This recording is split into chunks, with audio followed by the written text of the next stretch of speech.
Welcome to Just Asia, AHRC TV's weekly human rights program. These are the headlines. Malaysia joins International Criminal Court. Bangladesh to relocate Rohingya to remote island by mid-April. Indonesia plans to involve military in civilian affairs. India's agricultural crisis deepens, needs long-term policies. Human Rights Watch calls on Bangladesh to investigate arbitrary dismissal of garment workers.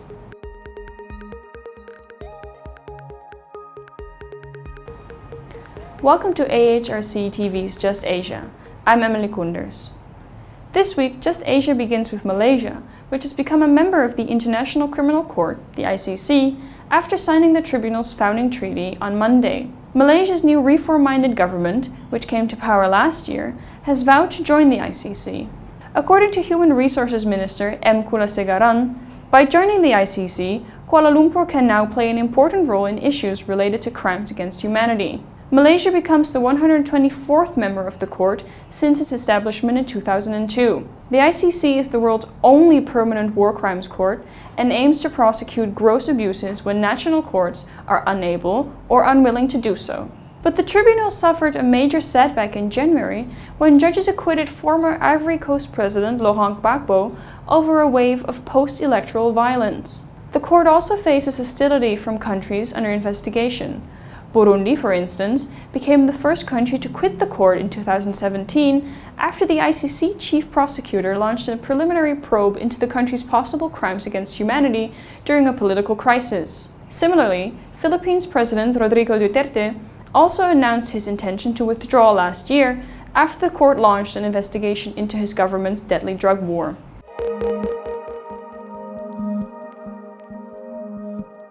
Next, Bangladesh's Minister for Disaster and Relief Management confirmed that the government will relocate 100,000 Rohingya refugees to a remote island by mid-April. Bhashan Char, an island that emerged from the Bay of Bengal in 2006, is about 30 kilometers from the mainland. According to the minister, all facilities to make the island livable, including housing, power, communication and healthcare, have been provided. Rights groups and others, however, have repeatedly said that the island is unsafe for habitation.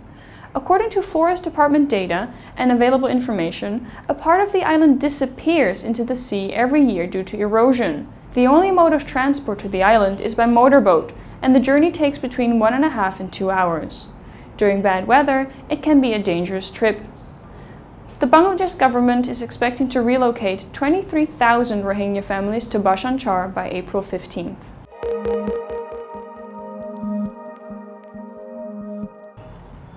Moving to Indonesia, there have been massive protests against the government's plan to place military officers within civilian institutions.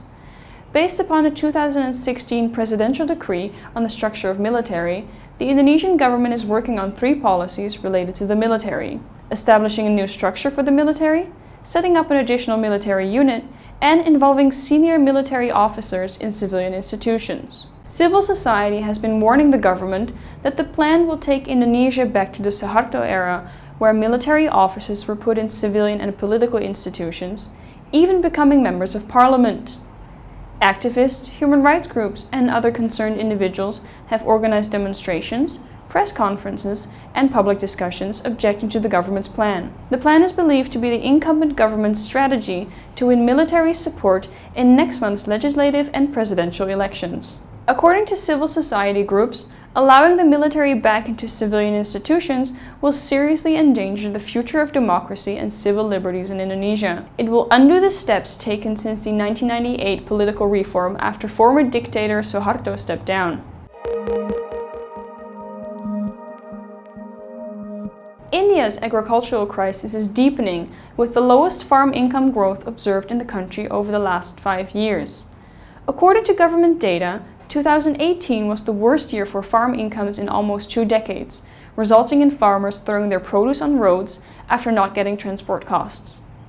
In some cases, farmers even sent the insultingly low prices they got for their produce, like 1,064 rupees, which is the equivalent of $15 for 705 kilograms of onions, to the Prime Minister's office as contribution to some cause. Having already claimed over 300,000 lives over the last 3 decades, India's agricultural crisis is now seeing a steep hike in the number of farmers killing themselves. Maharashtra, the worst state in farm suicides, has seen suicides doubling in the last 5 years. Many other states like Karnataka, Madhya Pradesh, Andhra Pradesh, and Telangana are also reeling under the spate of suicides.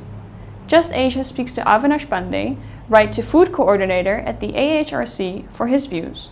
The crux of the agrarian crisis that has been affecting India for 3 decades now is basically faulty policies, no investment in agriculture at the level of infrastructure, not building like irrigation channels, not ensuring transportation facilities and so on. Basically agriculture is a two-part thing. Pre-production means production phase and post-production phase. So the government's like all emphasis has been on the post-production, MSP, the minimum support price and market and all that.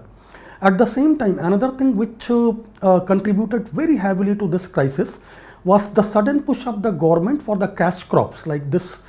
The distress, the crisis started basically in Maharashtra and Gujarat and those parts of India, which were pushed into growing BT cotton, a cash crop which proved to be very profitable in the beginning, but then slowly it became like a death trap.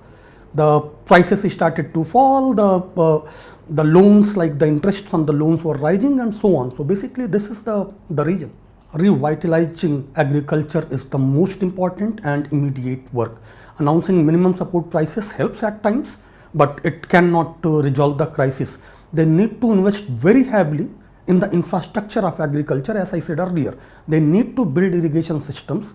They need to ensure that the farmers get their produce to the markets.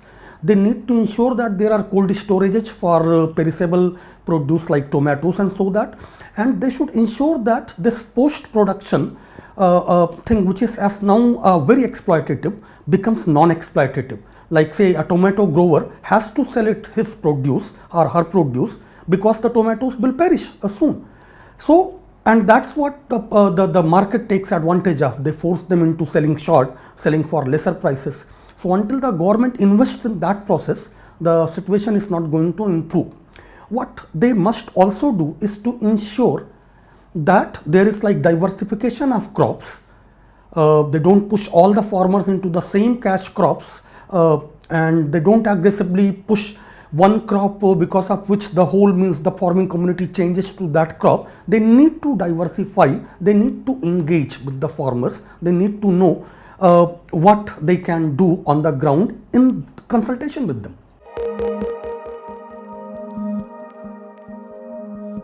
Lastly, in Bangladesh, at least 3 garment manufacturers that supply European brands such as H&M and Next have laid off thousands of workers weeks after they joined wage protests. After strikes in mid-January, union workers have reported that at least 7,500 garment workers were dismissed from their jobs. Some of those dismissed were vaguely accused of vandalism and looting. Criminal cases have also been filed against workers. Over 50 workers have been arrested, 11 of whom were denied bail. Protesting against wage changes, over 50,000 garment workers in Dhaka, Ashulia, Narayanganj, Savar, and Gajipur districts participated in strikes in mid-December and again in mid-January.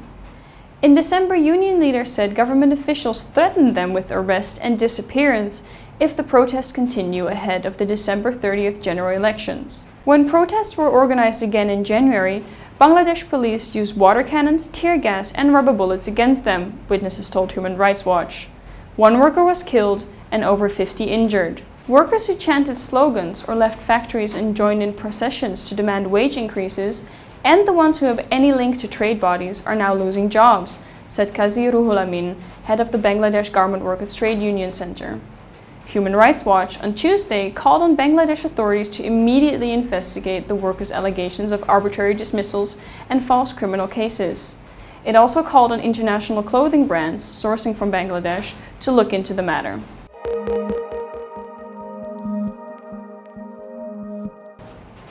That is all for this episode of Just Asia. For more on these and other issues, please visit www.humanrights.asia or www.alrc.asia/justasia. Thank you for watching and see you next week.